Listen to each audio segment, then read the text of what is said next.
Computer.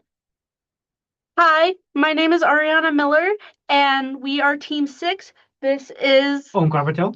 And Zachary Morris.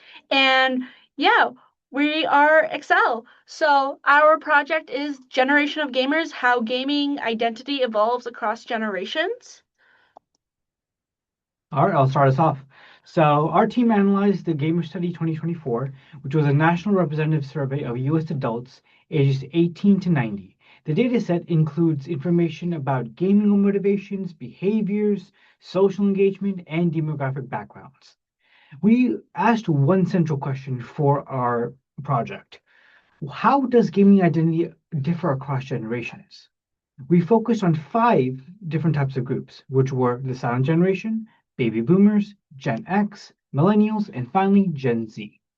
To explore this, we categorized the respondents into three different types of categories.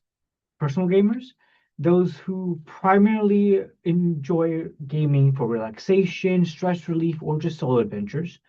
Community gamers, those who prioritize social interaction and connection with others.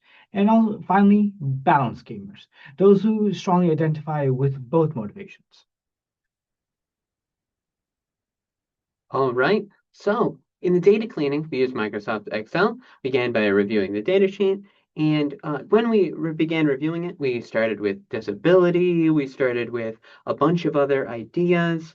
And after removing, people who didn't game for over an hour, which was a huge point in our data set, we began by selecting motivation and engagement variables after removing disability and parental behaviors.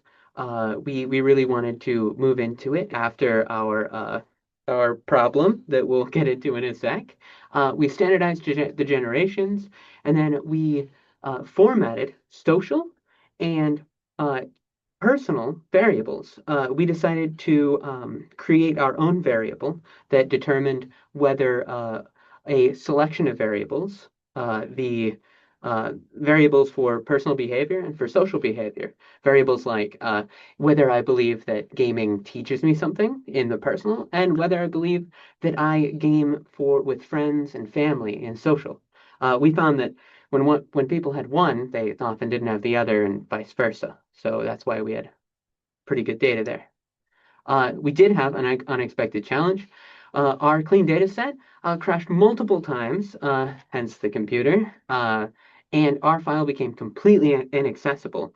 About 3 hours of work, and that was when we were going into the disability information, and it was really this stopping for a couple hours and taking a nap, right? Like, Yeah, Mhm. definitely. I took a 4 hour nap.